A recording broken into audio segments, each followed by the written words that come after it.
ശബരിമലയിലെ സ്വർണ്ണ കവർച്ച കേസിലെ അന്വേഷണ പുരോഗതി ഇപ്പോൾ ഹൈക്കോടതിയിൽ സമർപ്പിച്ചിട്ടുണ്ട്. SITയോട് പറയുന്നു ശാസ്ത്രീയമായിട്ടുള്ള അന്വേഷണം നടത്താൻ നിങ്ങൾക്ക് അനുവാദം നൽകിയിരിക്കുന്നു. ഇവിടെ ഇപ്പോൾ ഈ അറ്റകുറ്റപ്പണിയിലും ശബരിമലയിലെ ഈ കവാടത്തിൻ്റെ സ്വർണ്ണപ്പാളിയിലും അഴിമതി നടന്നു ഹൈക്കോടതിക്ക് ബോധ്യപ്പെട്ടു. കൂടാതെ മുൻ ദേവസ്വം ബോർഡിൻ്റെ കമ്മീഷണറായിരുന്നു, ബോർഡ് പ്രസിഡൻ്റായിരുന്നു N. വാസു ഈ കേസിൽ മൂന്നാം പ്രതിയായിട്ടുണ്ട്. ശരിക്കും കുഴഞ്ഞു മറിഞ്ഞിട്ട് സർക്കാരിൻ്റെ ചെവിക്ക് പിടിക്കുകയാണോ ഹൈക്കോടതി? സർക്കാരിൻ്റെ ചെവിയിലൊന്നും പിടി വീണിട്ടില്ല ഇതുവരെ. പക്ഷേ ഇന്ന് സിനിജി ഒരു കാര്യം ശ്രദ്ധിച്ചോ, ഇന്ന് കട്ടിളപ്പാളി മാറി വാതിൽപ്പാളിയായി. ഇന്നലെ സംസാരിച്ചപ്പോൾ നമ്മൾ പറഞ്ഞത് കട്ടിളപ്പാളി. ഇന്നത്തെ വാർത്ത നോക്കിക്കഴിഞ്ഞപ്പോഴാണ് അത് സമർത്ഥമായിട്ടാണ് ചെയ്തിരിക്കുന്നത്. വാതിൽപ്പാളിയിലും ക്രമക്കേട്. അപ്പം മറ്റെന്തോ ഒന്നിൽ ക്രമക്കേട് ഉണ്ട് എന്നുള്ളത്. അപ്പോൾ കട്ടിളപ്പാളി ഞങ്ങൾ ഉപേക്ഷിച്ചെന്നോ അത് തെറ്റായി പോയെന്നോ ഒന്നുമല്ല, ഇതും കൂടെ ഇങ്ങനെ എന്തുവായിക്കോട്ടെ, വെരി ഗുഡ്. വാതിൽപ്പാളിയായത് അപ്പോൾ ഈ വാതിൽപ്പാളിയാണ് ഇദ്ദേഹം അവിടെ ഇവിടെയൊക്കെ കൊണ്ടുപോയിട്ട് പ്രദർശിപ്പിച്ച് കാശ് വാങ്ങിയത്. ഇപ്പോഴും ഈ അന്വേഷണം ഉണ്ണികൃഷ്ണൻ പോറ്റിയെ ചുറ്റിപ്പറ്റി നിൽക്കുന്നു. അപ്പോൾ വാസുവിനെ ചോദ്യം ചെയ്ത് മഹാകാര്യമായി. വാസുവിനെ അറസ്റ്റ് ചെയ്തില്ലല്ലോ. ഇല്ല.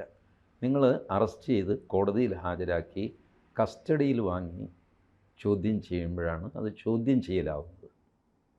നിയമദൃഷ്ടിയല്ല. നിയമദൃഷ്ടിയ നിങ്ങൾക്ക് അറസ്റ്റ് ചെയ്യാതെ തന്നെ ഒരാളെ ചോദ്യം ചെയ്യാം, അത് എഴുതിയെടുക്കാം, ഒക്കെ ചെയ്യാം. ബട്ട് ഇയാളുടെ മനസ്സ് പോലീസിന് വഴങ്ങുന്നത് അറസ്റ്റ് കഴിയുമ്പോഴാണ്. അതുകൊണ്ടാണ് അറസ്റ്റിന് വലിയൊരു സ്റ്റിഗ്മയുള്ളത്. അപ്പോൾ പോലീസ് ഒന്ന് അറസ്റ്റ് ചെയ്തു, മജിസ്ട്രേറ്റിന് മുമ്പിൽ പോയി ജാമ്യം എടുത്തു, അത് വലിയ ഇഷ്യൂ ആക്കേണ്ട കാര്യമില്ല. പക്ഷേ ജനങ്ങൾ വലിയ ഇഷ്യൂ ആക്കുന്നത് എന്തുകൊണ്ടാണ്? അതിൻ്റെ പുറകിൽ ഒരു സ്റ്റിഗ്മയുണ്ട്, ഒരു ചീത്തപ്പേര്, ഇതൊക്കെയുണ്ട്. അപ്പോൾ അറസ്റ്റ് ചെയ്തു എന്ന് പറയുന്ന മാനസികാവസ്ഥയിൽ ഒരാളെ ചോദ്യം ചെയ്യുമ്പോഴാണ് അയാൾ രക്ഷപ്പെടാനായിട്ട് സത്യം പറയുകയോ അല്ലെങ്കിൽ കൂടുതൽ നുണ പറയുകയോ അതിൽ പിടിക്കപ്പെടുകയോ ഒക്കെ ചെയ്യുന്നത്. ദാറ്റ് ഈസ് വൈ ഇന്നലെയും ഞാൻ പറഞ്ഞു, ഈ വാസുവിനെ ചോദ്യം ചെയ്തെന്ന് പറയുന്നത് മഹാകാര്യമൊന്നുമല്ല. വാസു നിസ്സാരമായിട്ട് അതിൽ നിന്ന് ഊരിപ്പോകും. നിങ്ങൾ വാസുവിനെ അറസ്റ്റ് ചെയ്യുക. വാസുവിനെ മാത്രമല്ല, എത്ര പേരെ. ഇപ്പോൾ ഈ കേസിൽ 10 പ്രതികളാണ്. 8ാം പ്രതി ദേവസ്വം ബോർഡാണ്. ദേവസ്വം ബോർഡിന് പ്രസിഡൻറ്റും 2 മെമ്പർമാരുമുണ്ട്. അപ്പോൾ ഫലത്തിൽ 10 പ്രതികളാണ്. ഈ 10 പ്രതികളിൽ ഇതേവരെ അറസ്റ്റ് ചെയ്തിട്ടുള്ളത് ഈ മനുഷ്യനെയാണ്, നമ്മുടെ ഉണ്ണികൃഷ്ണൻ പോറ്റിയെയും മുരാരി ബാബുവിനെയും, പിന്നെ സുധീഷ് കുമാറിനെ അറസ്റ്റ് ചെയ്തു. ഇത് എനിക്ക് കൺഫേം ചെയ്യാൻ പറ്റാത്തതെന്ന് വെച്ചാൽ ഇവരുടെയൊക്കെ ഡെസിഗ്നേഷനാണ് FIRൽ കൊടുത്തിരിക്കുന്നത്. തിരുവാഭരണ കമ്മീഷണർ, മറ്റേ കമ്മീഷണർ, അഡ്മിനിസ്ട്രേറ്റീവ് ഓഫീസർ, തേങ്ങാക്കൊല, മാങ്ങാത്തൊലി, ഇതൊക്കെയാണ് കൊടുത്തിരിക്കുന്നത്. പേര് കൊടുക്കണ്ടേ? ഒരു ക്രിമിനൽ കേസിൽ സിനു ജി എന്നാണ് പ്രതിയുടെ പേര്, അല്ലാതെ managing director of government of India എന്നല്ല. അതൊരു പോസ്റ്റ് മാത്രമാണ്. സിനുജി ഇരുന്ന ഒരു പോസ്റ്റാണ്. ബട്ട് ക്രിമിനൽ പ്രതി എന്ന് പറഞ്ഞാൽ അങ്ങേർക്ക് ഒരു പേര് വേണം. FIRൽ പേരില്ല. 2019 administrative officer, 2019 Devaswom board president. ശരി, ആരാണ്? പേരെന്താ അയാളുടെ? കേസിലെ പ്രതിയല്ലേ, FIRലെ പ്രതിയല്ലേ? അല്ലെങ്കിൽ കണ്ടാലറിയാവുന്ന പ്രതികളുടെ പേരിൽ FIR ഇടാം. ഇതൊക്കെ ഈ കേസിൽ ഒന്നുകിൽ പർപ്പസ്ലി മിസ്ലീഡ് ചെയ്യുന്നു, അല്ലെങ്കിൽ ഗുരുതരമായ വീഴ്ച സംഭവിക്കുന്നു. ഇപ്പോഴും ഈ കേസിൻ്റെ ഒരറ്റത്ത് പോലും SIT തൊട്ടിട്ടുണ്ടെന്ന് എനിക്ക് തോന്നുന്നില്ല. കോടതി പ്രശംസിക്കുന്നത് ഒരു പ്രോത്സാഹനം എന്നുള്ള നിലയ്ക്ക് ചിലപ്പോൾ പറഞ്ഞു കാണും. അവർക്ക് കൊടുത്തിരിക്കുന്ന ഈ റിപ്പോർട്ട് സീൽഡ് കവറിലാണല്ലോ കൊടുക്കുന്നത്. നമുക്കറിയാൻ പറ്റില്ല അതിൻ്റെ ഉള്ളടക്കം എന്താണെന്ന് നമുക്കറിയാൻ പറ്റില്ല. പ്രൊസീഡിങ്സ് ഇൻ ക്യാമറയാണ് നടക്കുന്നത്. അതുകൊണ്ട് പ്രൊസീഡിങ്സിൽ എന്ത് പറഞ്ഞു എന്നുള്ളത് നമുക്കറിയില്ല. ഇപ്പോൾ ഈ പുറത്ത് വരുന്ന വാർത്ത എങ്ങനെ വരുന്നു? ഏതെങ്കിലും X or Y വക്കീൽ പുറത്ത് വന്നിട്ടോ വരാതെയോ SMS വഴിക്കോ ചാനലുകൾക്ക് കൊടുക്കുന്ന വാർത്തയാണ് ഈ വരുന്നത്. അല്ലാതെ ചാനലുകളെ ഒന്നും അവിടെ കയറ്റില്ല, ഇൻ ക്യാമറയാണല്ലോ. സോ നമുക്കിപ്പോൾ കിട്ടുന്ന വാർത്ത ശരിയാണോ? ശാസ്ത്രീയമായ പരിശോധനയ്ക്ക് അനുമതി നൽകി ഹൈക്കോടതി. അപ്പോൾ ഇതുവരെ അശാസ്ത്രീയമായിട്ടാണ് പോയിക്കൊണ്ടിരുന്നത്. ശാസ്ത്രീയമായ പരിശോധനയ്ക്ക് ഹൈക്കോടതിയുടെ അനുമതി എന്തിനാ? എല്ലാം ശാസ്ത്രീയമായിട്ടല്ലേ ചെയ്യേണ്ടത്. സയൻറ്റിഫിക്കായിട്ടാണല്ലോ എല്ലാ കാര്യങ്ങളും നടക്കുന്നത്. സയൻറ്റിഫിക് ഒരു ഈ ഇന്ത്യൻ എവിഡൻസ് ആക്ട്, CRPC ഇതിൻ്റെയൊക്കെ ഇതിലാണ്, ഫ്രെയിം വർക്കിനുള്ളിലാണ് ഈ അന്വേഷണം നടക്കേണ്ടത്. അങ്ങനെ ചെയ്യാൻ പറ്റുള്ളൂ. അത് ചെയ്യാൻ കോടതി അനുമതി നൽകി പറഞ്ഞാൽ അപ്പോൾ ഇതുവരെ ചെയ്തുകൊണ്ടിരുന്ന ഇതൊന്നും ഇല്ലാതെ ചുമ്മാ തോന്നിയാസായിരുന്നു. ഇതൊന്നും സത്യമാണെന്ന് വിശ്വസിക്കാൻ എനിക്ക് പ്രയാസമാണ്. അപ്പോൾ വാർത്തയ്ക്ക് വേണ്ടി സൃഷ്ടിക്കുന്നതാണോ ഈ ശാസ്ത്രീയ പരിശോധന എന്നൊക്കെ പറയുന്ന വാക്ക്? അത് എന്തെങ്കിലും ഫ്ലാഷ് ചെയ്യണ്ടേ, അതുകൊണ്ട് ചെയ്യുന്നതായിരിക്കും.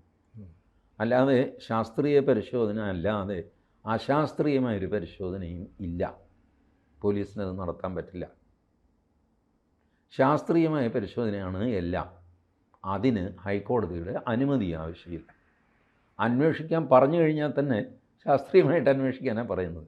അല്ലാതെ തോന്നിയ ദിവസം പോയി എന്തെങ്കിലും ചെയ്തോടോ എന്ന് പറഞ്ഞിട്ടല്ലോ കോടതി വിടുന്നത്. അതുകൊണ്ട് ഈ വരുന്ന ഹെഡ്ലൈൻസ് വെച്ചിട്ട് നമുക്ക് ഒരു നിഗമനത്തിലും എത്താൻ സാധ്യമല്ല. ഇപ്പോൾ വാസുവിനെ പോലെ തന്നെ പത്മകുമാറിനെ ഒന്ന് വിളിപ്പിച്ച് ചോദ്യം ചെയ്യും, അല്ലെങ്കിൽ പത്മകുമാറിൻ്റെ വീട്ടിൽ പോയി ഒന്ന് ചോദ്യം ചെയ്യും.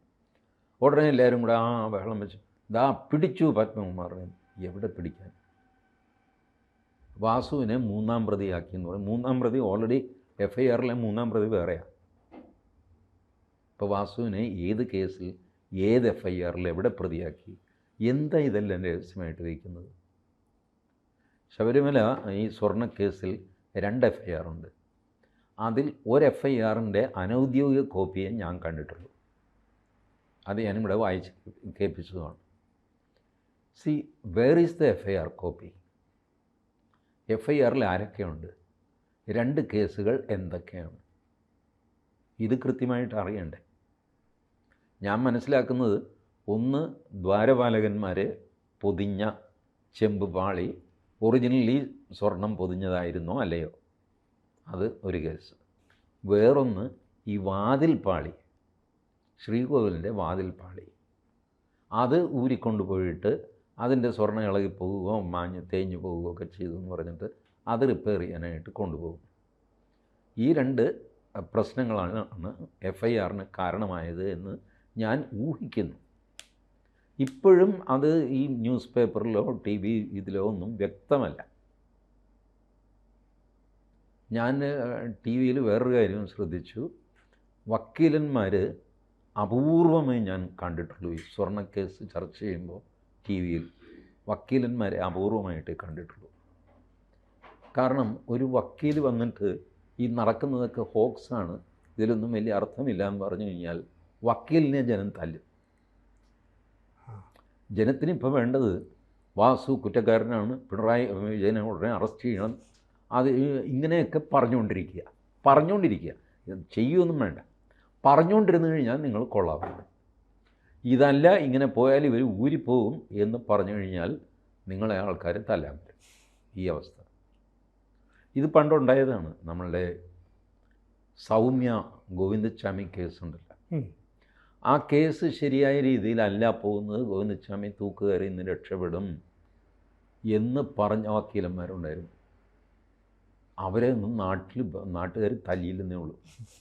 TVയിലൊരു സ്ത്രീ പറഞ്ഞു, ഒരു ലേഡി അഡ്വക്കേറ്റായിരുന്നു, അവർ പറഞ്ഞു നോ, ഇത് ഡേഞ്ചറസ് ആയിട്ടാണ് ഇത് പോകുന്നത്, ഇയാൾക്ക് തൂക്കുകയർ കിട്ടാൻ പോകുന്നില്ല, സംശയം ജനിപ്പിക്കുന്ന എവിഡൻസസാണ് പ്രസൻറ്റ് ചെയ്തിരിക്കുന്നത്. ആ സ്ത്രീയെ പിന്നെ ചർച്ചയ്ക്കും വിളിച്ചില്ല. അവരെ ആ ചർച്ചയിലിരുന്നവർ ആങ്കറും എല്ലാം കൂടെ അവരെ ആക്രമിച്ച് അവസാനം ഗോവിന്ദച്ചാമി ഊരിപ്പോയി. ഇത് പറയുമ്പോൾ ഇയാൾ ഊരിപ്പോകും എന്ന് പറയുമ്പോൾ അയാളെ നമ്മൾ സപ്പോർട്ട് ചെയ്യുകയല്ല ചെയ്യുന്നത്, ഊരിപ്പോകാനുള്ള സാധ്യത ചൂണ്ടിക്കാണിക്കുകയാണ് ചെയ്യുന്നത്. ഒരു വാതിൽ ഇത് കുറ്റിയിട്ടിട്ടില്ല, ഇതിലെ കള്ളൻ വരുമെന്ന് പറഞ്ഞാൽ നമ്മൾ കള്ളനെ സപ്പോർട്ട് ചെയ്യുകയല്ലല്ലോ, കള്ളൻ കയറാതിരിക്കാനായിട്ട് മുന്നറിയിപ്പ് കൊടുക്കുകയല്ലേ ചെയ്യുന്നത്. ഇത് മനസ്സിലാക്കാൻ ആളുകൾക്ക് സമ്മതമല്ല. പൊതുജനത്തിന് വേണ്ടത് സ്വർണ്ണക്കൊള്ള നടത്തിയത് പിണറായി വിജയനാണ്, MP ഗോവിന്ദനാണ്, വാസുവാണ്, പ്രശാന്താണ്, പത്മകുമാറാണെന്ന് ഇങ്ങനെ പറഞ്ഞുകൊണ്ടിരിക്കുക. നിങ്ങൾ ചുമ്മാ പറഞ്ഞുകൊണ്ടിരുന്നാൽ മതി. ഒന്നും സംഭവിക്കണമെന്നോ ഇവരെ കുറ്റവാളിയാണെങ്കിൽ അവരെ പിടിക്കണമെന്നോ ജയിലിൽ പോകണമെന്നോ ഒന്നും പൊതുജനത്തിന് വാശിയില്ല. പക്ഷേ പറയുമ്പോൾ ഇവന്മാരെല്ലാം കിളമേറെണ്ണി ഇവരൊക്കെ ചേർന്ന് കൊള്ളയടിച്ചതാണ് ഇങ്ങനെ പറഞ്ഞുകൊണ്ടിരിക്കുന്നു. That's a foolish thing which I cannot do. അതാണ് ഞാൻ ഈ ശാസ്ത്രീയ അന്വേഷണത്തിന് അനുമതി എന്ന് പറയുന്നത് ഒരു കോൺട്രഡിക്ടറി ഇൻ ഇറ്റ്സ് നേച്ചർ. അന്വേഷണങ്ങളെല്ലാം തന്നെ ശാസ്ത്രീയമാണ്. അതിന് കോടതിയുടെ അനുമതിയും വേണ്ട. SIT അല്ല, ഒരു സാധാരണ പോലീസ് ഉദ്യോഗസ്ഥൻ ഒരു മോഷണം അന്വേഷിക്കുകയാണെങ്കിൽ അത് ശാസ്ത്രീയമായ അന്വേഷണമാണ്. അശാസ്ത്രീയമായ ഒന്നും പോലീസുകാരന് ചെയ്യാൻ പറ്റില്ല. ഇതാണ് അതിൻ്റെ ഒരു ആകത്തുകയായിട്ട് എനിക്ക് പറയാനുള്ളത്. ചുരുക്കം പറഞ്ഞാൽ ഹൈക്കോടതി എടുക്കുന്ന നിലപാടുകൾ പേടിപ്പിക്കുന്നതാണെന്ന് തോന്നുന്നില്ലേ സർക്കാരിന്? അതുറപ്പല്ലേ? ആരെങ്കിലുമൊക്കെ സർക്കാരിൽ ഉപ്പ് തിന്നിട്ടുണ്ടെങ്കിൽ അവർ പേടിക്കും. വെള്ളം കുടിക്കേണ്ടി വരുമോ എന്ന് പേടിക്കും. സർക്കാരിൽ സാധാരണഗതിയിൽ സർക്കാരിൻ്റെ ഒരു ഇതെന്താണെന്ന് വെച്ച് കഴിഞ്ഞാൽ ഒരുപാട് ലെയേഴ്സ് കഴിഞ്ഞിട്ട് ഏറ്റവും മുകളിലാണ് സർക്കാർ ഇരിക്കുന്നത്. അപ്പോൾ ഇത്രയൊക്കെ വന്നു കഴിയുമ്പോൾ ഇതങ്ങ് തീർന്നോളും. നമ്മുടെ TP ചന്ദ്രശേഖരൻ വധക്കേസ് കണ്ടില്ലേ? ഒരു പ്രത്യേക സ്ഥലത്ത് വെച്ചിട്ട് അന്വേഷണം അങ്ങ് തീർന്നു. അതിനപ്പുറത്തേക്ക് അന്ന് കോഴിക്കോട് ജില്ലാ സെക്രട്ടറിയോ അതോ ജില്ലാ കമ്മിറ്റി മെമ്പറോ മറ്റോ ആയിരുന്ന ആളിനെ അറസ്റ്റ് ചെയ്തപ്പോൾ അവിടെ വെച്ച് തീരുകയും തിരുവഞ്ചൂർ രാധാകൃഷ്ണൻ ആഭ്യന്തരം ഒഴിയേണ്ടി വരികയും ഒക്കെ ചെയ്ത അവസ്ഥ. ഇതുപോലെ the moment you reach upper political layer something will happen and it will be closed. അവിടെ വെച്ച് ഇവിടെ അതിന് സമാനമായി ഇത് സമാനമായിട്ട് സംഭവിക്കാതിരിക്കണമെങ്കിൽ ജനങ്ങളും മീഡിയയും വളരെ ജാഗരൂകരായിരിക്കണം.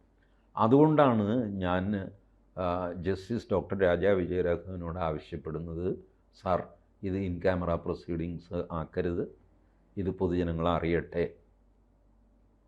പൊതുജനങ്ങൾ അറിഞ്ഞാലേ നീതി നടപ്പാകുന്നു എന്ന് വിശ്വാസം വരുള്ളൂ. മാത്രമല്ല ഇതിൻ്റെ വിവിധ ആംഗിൾ ആളുകൾക്ക് കാണാനും സാധിക്കുകയുള്ളൂ. അത് എന്തുകൊണ്ട് ഹൈക്കോടതി ഇത് ഇൻ ക്യാമറ ആക്കിയെന്ന് എനിക്ക് മനസ്സിലാവുന്നില്ല. മീഡിയ പല രീതിയിൽ പല അഭ്യൂഹങ്ങൾ പരത്തും. അതിപ്പോഴും പരത്തുന്നില്ലേ? ഇൻ ക്യാമറ ആക്കിയിട്ടും ഇന്നും ഒന്നുമില്ല. അവരങ്ങോട്ട് അവർക്ക് ചെയ്യാനുള്ളത് അവർ ചെയ്യുന്നുണ്ട്.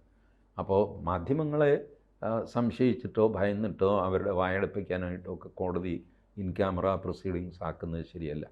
എന്നാൽ അതിനു വേണ്ടിയിട്ടാണ് കോടതി അത് ചെയ്തതെന്ന് എനിക്കറിയാം. കാരണം കോടതി കാരണം പറഞ്ഞിട്ടില്ല ഇൻ ക്യാമറ. എന്തുകൊണ്ട് ഇൻ ക്യാമറ? ജസ്റ്റ് രജിസ്ട്രാർക്ക് നിർദ്ദേശമാണ്. അടുത്ത തവണ കേസ് ലിസ്റ്റ് ചെയ്യുമ്പോൾ ഇത് ഇൻ ക്യാമറ ആയിരിക്കും. കൂടുതൽ വാർത്തകളും വിശേഷങ്ങളും നിങ്ങളിലേക്ക് എത്താൻ ABC മലയാളം സബ്സ്ക്രൈബ് ചെയ്യുക, ബെൽ ബട്ടണും അമർത്തുക.